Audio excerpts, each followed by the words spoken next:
Ready to start rolling? Yes, I'm recording now. Okay, well,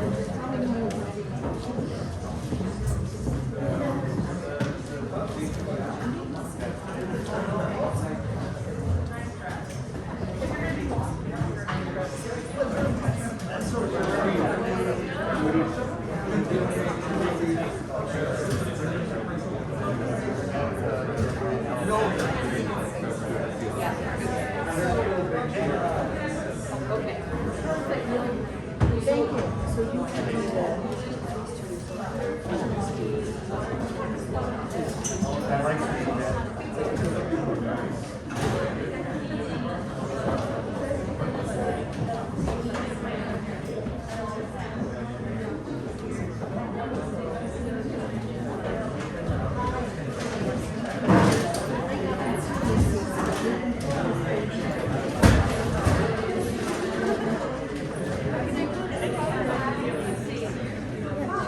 Oh, yeah, to keep the candid out.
which others call the library, is composed of an indefinite and perhaps infinite number of hexagonal galleries, with vast air shafts between, surrounded by very little railings. From any of the hexagons, one can see interminably the upper and lower floors. The distribution of the galleries is invariable. 20 shelves, 5 long shelves per side, cover all the sides except 2.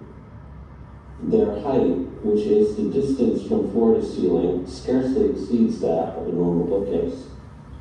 One of the free sides leads to a narrow hall which opens onto another gallery, identical to the first and to all the rest. To the left and right of the hallway, there are 2 very small closets. In the first, one may sleep standing up. In the other, satisfy one's feeble necessities. Also through here passes a spiral staircase, which sinks abysmally and soars upwards to remote distances. In the hallway, there is a mirror which facially duplicates all appearances. Men usually infer from this mirror that the library is not infinite. If it were, why this illusory duplication? I prefer to dream that its polished surfaces represent and promise the infinite. Light is provided by some spherical fruit which bear the name of lamps. There are 2 transversally placed in each hexagon. The light they emit is insufficient, incessant. Like all men of the library, I have traveled in my youth. I have wandered in search of a book, perhaps a catalog of catalogs. Now that my eyes can hardly decipher what I write, I am preparing to die just a few leagues from the hexagon in which I was born.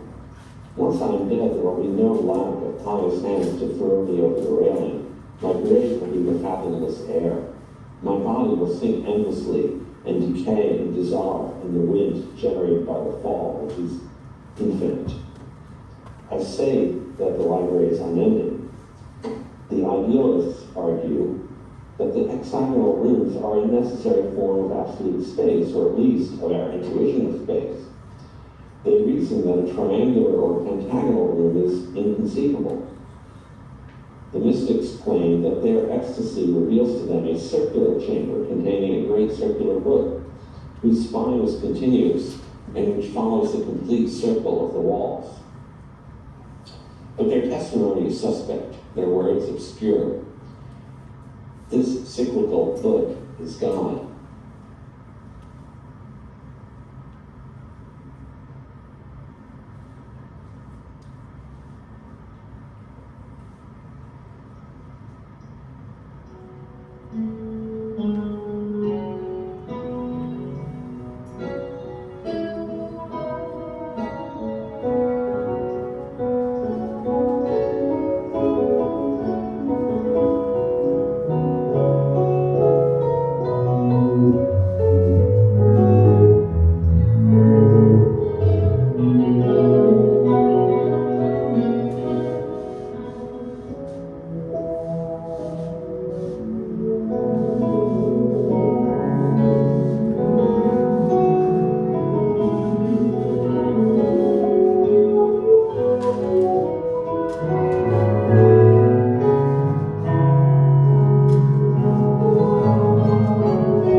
treatise.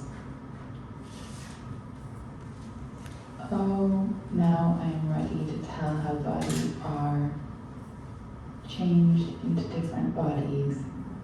I summon the supernatural beings who first contrived the transmogrifications in the stuff of life.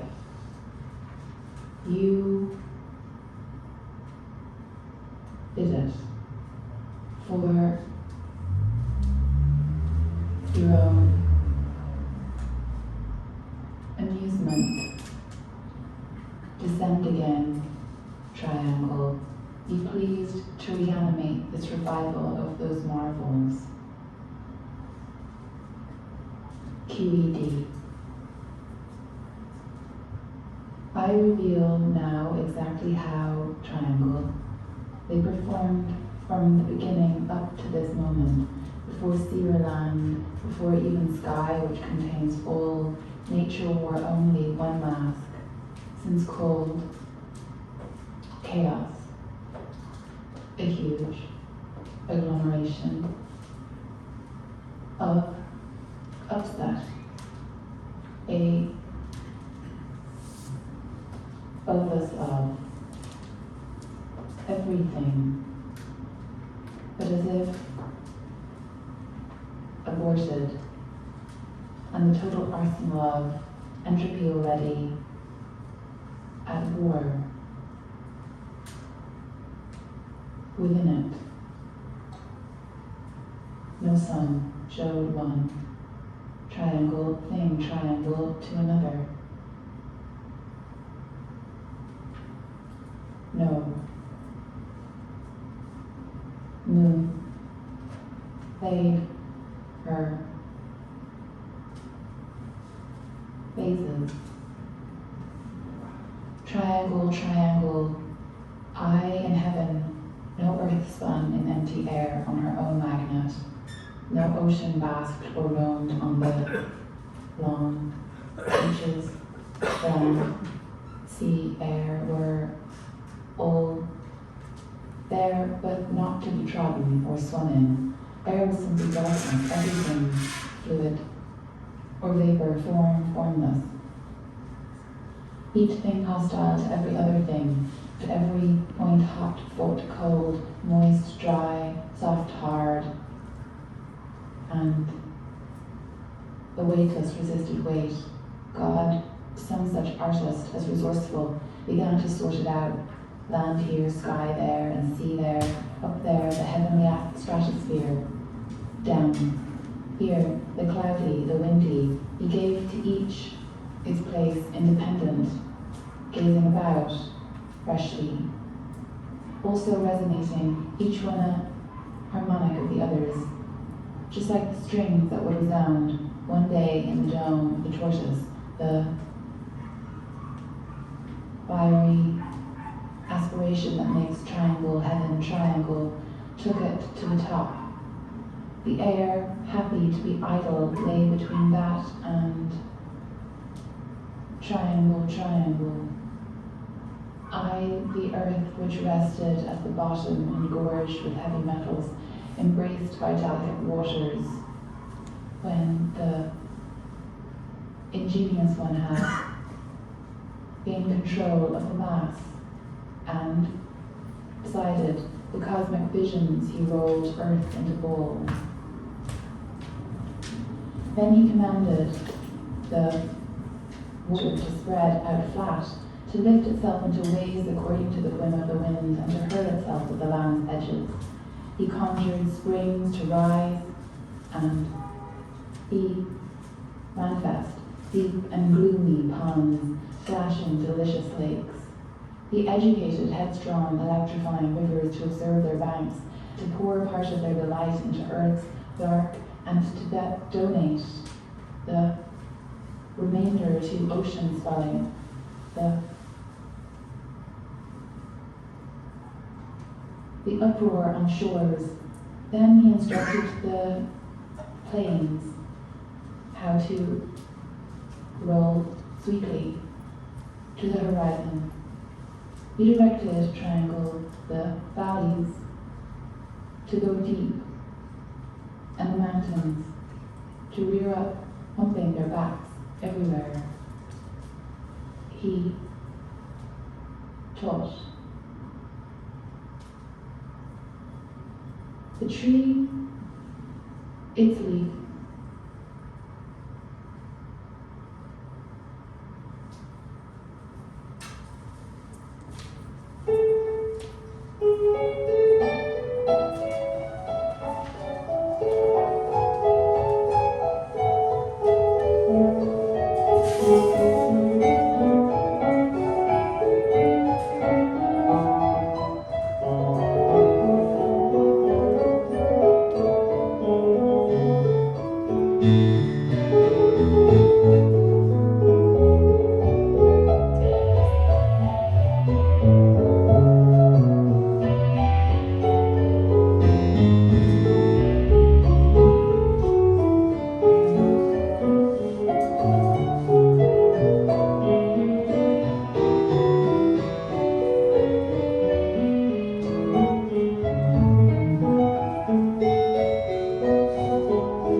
blue, the indestructible color of the ocean. I sit in a white chair. The window is open. The clouds are purple soup. Water is clear. I have some right here. When life is too much, God is what I call in. The recognition that something remains indescribable, clear, like water, ancient and timeless, like so much air. Everyone is worthless. Some people believe God is blue because that is so rare. Is water really blue? Then God is like water, clear and blue at once, the holy hue. Here I am in it. See, lapis pushed through rust-colored blood of slaves in a sorry same cave. See, heaven shaped out Sassafrato's cloak on the Virgin Mary. See, the same make a blueberry float in the reflection of flood, a hand mirror shine up a tree's miniskirt. See, no holiness can swallow itself unless you build it like that. See, it all wants to be blue, indescribable blue, dragging black with it. See, the ocean is a good place to expire. This message is in regards to an important servicing matter. My name is Marcus Ray. My name is Stefan Williams. My name is Yulifa Lopez. My name is Rose Graham. This is Destiny Crystal. This is Marissa Moore. I'm Scott Allen. This is Shanique Taylor. My name is Mariah Tanner. My name is Shatavia Beaufort. This is Daniel Nelson. This is Akiva Washington with Bank of America. When it's time, tell them I was happy they were getting paid to call me every day and ask for money I never had. Tell them they spoke to a poet. Tell them it's nothing personal. Tell them they did a fine job and that I was just doing mine. Tell them their lifeless bodies will retain no value, will be kept in no vault, will be saved for nothing, spared for nothing, buried with nothing, scantily remembered, but familiar nonetheless. Tell them they are air too, will become blue. Tell them you can't kill a poet, not unless you take away their claim. Tell them what a poet does. Tell them what I do.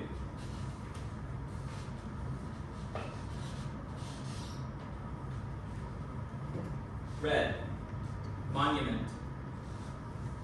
Flowers have penis things, which are technically female. Maybe God does. Maybe God does. God is likely a woman who didn't cut her dick off. God is clearly becoming tulips, with top white bodies and almost colorless tips until they open their pink. Life rushes down. I also brought home a big round of fresh bread. Cutting into it was erotic grinding, the knife through crackling crust, hitting the still warm, air-soft flesh, a gentle moan of steamed rose to my lips. I keep talking about putting red lipstick on, my most sacred hole, and kissing a rock, a loving squat for God, to cherish something like beauty.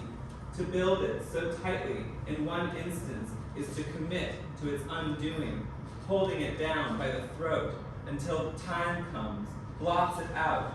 Beauty is a belief with no need for believers.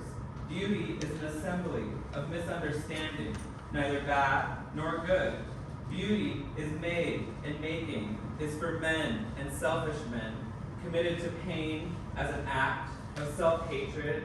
Instead, we must learn to cherish the unmade. Becoming, I cut the bread, and soft exhalation rises into a steamed flower, caressing my face. I hate myself again, until I cut anew, the new warm bread.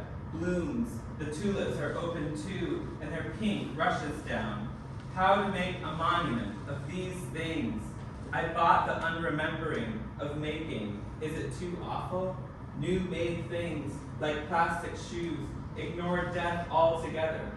Plastic grows old, too slowly, breaking down, and so naturally man made it. To ignore death altogether.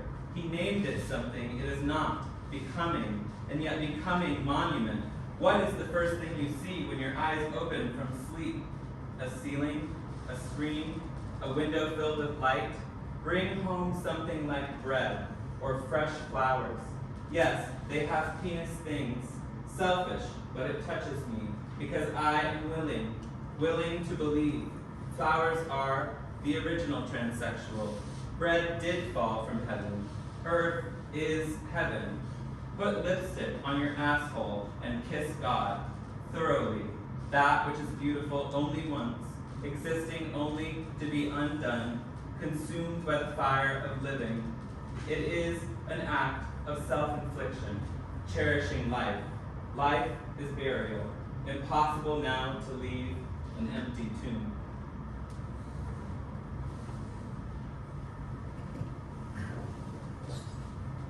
Yellow. Knowledge of my own heart. Today I write to you as a poet because it is my learning to be patient as an egg with a sun inside. There is a whole ass sun inside every life, gleaming because it is treasure. Today I sit at the edge of your book like a treasure. I sit to remind you you also lived. I sit there to remind you you will die. I am a precious moment, in this way soft and defenseless and true, with long shaggy hair daring to cover my eyes. There is not a single word that belongs to me, because I live in all of them, like a sun in a shell made of language, a treasure within a body made ancient somehow. Tomorrow I might not write at all, I might not even be a poet, but I am not dead. I am just getting water from the well. I am fetching water to fill my pail. I am lowering my jug closer to hell. I am hollering and waiting for someone or something to return my call. Like I said, on this day, I might not be a poet with the window open, for a window divides life in half. You know what? Forget about today. Pretend it's tomorrow or another day, and you have only a memory of me. Maybe as a poet, patient as an egg. Maybe as a precious moment, my bell-bottom legs dangling over the edge of the page. Maybe I am not even there yet in your memory, and whatever is alive precedes me. Am I not still a yellow sun, a word buried like treasure, waiting for someone or something or whatever is alive to go get water from the well? If you're not looking, the sun will change everything in an instant. The colors of the leaves, the shadows they shape, everything that is being taken away. If you're not looking, you might miss what light is put back, the yellow that never left.